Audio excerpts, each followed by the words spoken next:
All right. The second construct. When we begin what we have discovered is we always try to compare. So that's a distinction model. I am better than you. Farrokh is superior to me because. What we are offering here is that is an opportunity area where you can approach things in a fundamentally different fashion. The context for all of us getting together here is not to continuously compete in the same model. Sunil already said, we're doing great. We can run this wave for a long time, a good 10, 12 years. But what happens next? So we must prepare now to catch the next wave. And that's where uniqueness comes in. It is to say, I am doing something that no one else is. That is the difference. So let me give you an example. Unilever sells a lot of products in India. Procter & Gamble is now selling products to folks who live on less than $2 a day. It's complete families. What Procter & Gamble has done is it's done a preemption, and it has not reacted, but it has taken an action to go into a marketplace and create a unique proposition.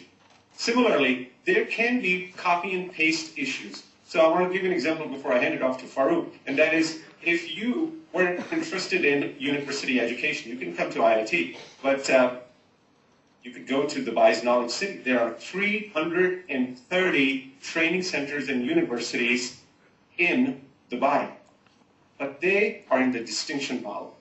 They are not unique. Where IIT is unique and redefines it continuously, that model is more of a distinction-driven model. Back to you, Farrokh. Thank you. Next slide. Construct 3. In the 20th century, we looked at invention to innovation. In the 21st century, we are going to do the same thing, but there is a difference. The difference comes in the two. In the 20th century, we had .gov or .com or .edu. The missions, directions which they wished to move were localized. The university said, hey, guess what? We are going to be educating people who do X, Y, and Z without looking at the needs of industry or social needs or anything along those lines. Companies, well, we have to maximize profit and not worry and pay off for the shareholders, but not think in terms of reinvesting in the social fabric of the nation. In this model, the 20th century model of eye to eye, a problem is solved, but the dilemma remains unmanaged. The problem is solved and the dilemma remains unmanaged. Each of you has a bottle of water next to you. Take a look at it. When you drink, why do you open that bottle and drink from it? Because you're thirsty. So the problem of thirst has been solved. But another problem has been created, and that problem was unforeseen. Somebody has to get rid of that bottle. It has to go into the landfill. So yes, there was invention that took place. Yes, there was innovation that took place. Yes, money was made. But there were unintended consequences, and the dilemma was not managed. Next slide, please. In the next slide, we make one small but very significant shift. One small but very significant shift. And that is the two. This is where government, industry, and education work together. They form a learning community. They share to gain. They contribute to a shared vision, like a family. A family that moves ahead and takes care of not just the individual, but those who who are part of that family. We suggest that in this case, you manage the dilemmas, and not one problem, but many, many, many problems get solved. This, ladies and gentlemen, is a fundamental and foundational shift that we are suggesting. It is not the problem that we should be focusing on solving, but in identifying the dilemmas and then putting in place the structures, the value system to manage those dilemmas. And when we manage those dilemmas, it won't be just one isolated problem being solved, but many problems being solved at the same time. Next slide. So what have we said in this bracket? There are three core 21st century constructs. Three core 21st century constructs. One, the dilemmas must be managed, and the problems we assert will get solved. There is this tension between being distinctive and unique. That's a choice we all have to make. And there is this notion of 21st century invention to innovation. These are the three thoughts. These are the three ideas we would like you to think about as we go to the next slide.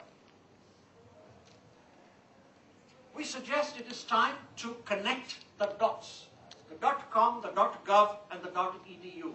The time for each of those dots to be independent, to work as in silos, is over. These three dots, together with others, need to come together as a family. And so what happens then, go to the next slide. What happens then is that we are looking at a citizen-centric organization. Where did this idea of citizen-centric come about? It came about yesterday, when Narendra Modi talked about the people. He talked about openness in government, transparency in government. He told us that Gujarat is the first and only state where the primary schools are rated and ranked openly, and you can go to the website and see what it is. When you have an open society, when you have a society in which the leadership says very clearly that we want it to be transparent and open, then, ladies and gentlemen, we are talking about a citizen-centric society. Tom Friedman, in his book, The World is Flat, has talked about Globalization 3, where the individual is empowered. The individual is empowered to make a difference. And this, indeed, is what we suggest. We have government that deals with government, society, policy, and culture. The industry that deals with economics and wealth, education that deals with intellect and knowledge. And between these, there are the dilemmas. And these dilemmas are managed, why? For the benefit of the citizen. And with this, I'll invite Sammy to say a few words on this slide and then continue with the next one. Folks, I think what would be very valuable here is to run a bit of a comparison. In the 20th century piece that we shared, I live in North Carolina in the area called Research Triangle Park. Research Triangle Park was established in 1959. The government came here. They decided that they were going to put together a facility where companies will come and universities will grow. Unfortunately, it has not been as successful as it was planned to be. Just to give you an idea, the amount of venture capital funding coming into the southeast of the United States is only 4% of the total United States. The idea was great. Problem was solved. We have a great piece of land. It's called Research Triangle Park. We have quite a few companies there. But what happened without even trying that did not happen here. Let me give you an example of Texas. Just about a year and a half ago, it came out that Texas was doing incredibly well through this recession. Over $6 billion in cash in their coffers. But it also came out, folks, that they were the second worst elementary, secondary, and high school education in the United States. They solved a problem. They created a dilemma. Now they have to import and bring in knowledge workers to sustain them into the coming decades. But in the model that you're looking at now, in this trichotomy, because it is a trichotomy, there are interdependencies. And this is where what Narendra Modi, he said, knowledge alone is not enough. Sharing of knowledge is essential. And that's where The universities create the knowledge worker, and if they create the best one, the industry comes. When the industry comes, the government creates the framework for them to. Let's go to the next slide. Yes. Are we at the next slide? Yes. Okay. What I would like to do is, here we would like to run back through what we have covered so far.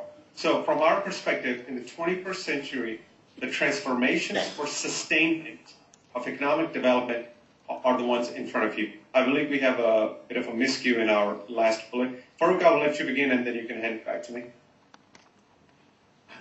So sustainment of economic development. One, to have sustained economic development and to ensure that it is an uncorrupt organization, it needs to be purposeful and transparent in terms of knowledge sharing. Purposeful and transparent. This is very important because then you have people participating, and very importantly, you can deal with corruption. There is no corruption. Citizen-centric invention to innovation. Citizen-centric. It is done for the citizen. It is not done for the corporation. It is not done for the government. It is not done for the professor. It is done for the citizen. It is done for the community. Collaborative co-creation. Collaborative co-creation. Invention is not located just with the .com or just with the .gov or just with the .edu. It is collaborated, it is shared. Calls into question the whole issue of IP. When the government invests, who gets the IP? Dilemma management, that includes problem solving. Sharing to gain to grow the pie. Instead of corporations working to increase market share, corporations and entities working together to increase the pie, not just in Gujarat, not just in India, but globally for the citizens of the world. And then, of course, if we are going to move in this direction for economic development, what is the role of being unique? How unique do we have to be? Should we be unique? Or should we do what other people have done? Bring in methods from the United States or Japan or China or Korea, implement them here. Ladies and gentlemen, we know that that's not going to work. What is important is for the people of Gujarat to take ownership. This space has been given by Narendra Modi and the wonderful civil servants that he has, the vision that has been put forward. Sunil Parikh has called us all together. We've all been to IITs to use this talent to bring about a transformation. So next slide. So let us review the question for today. In the context of a wired and interconnected citizen, each and every one of you has a smartphone. We are a wired and interconnected citizenry with cell phones. What is the role of the Gujarat government, industry, in fostering 21st century economic leadership? Next slide.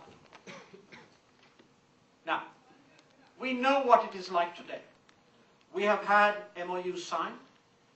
We know that is necessary. We know that more investment is needed. And Sunil Parikh quite eloquently has pointed out the trends that are good, and so has the Chief Minister. On this slide, we've written down the 21st century transformations on the left, and we have introduced the phrase near tomorrow. What does that mean? There is a future, there is a past, there is a present, and there will always be a near tomorrow. We need the folks who think long term, who do things for today, and those for the tomorrows that will come tomorrow and tomorrow and tomorrow. So for the near tomorrow, we suggest that what is needed is to develop an inherently evolutionary policy and governance structures for industry and universities for the sustainment in the global dynamics of economics, humanity, and technology. It's the global dimension. It is not limited to Gujarat. I'm going to invite Sammy now to comment on this slide and take you to the next one, which will then bring us to the end, almost to the end. Sammy.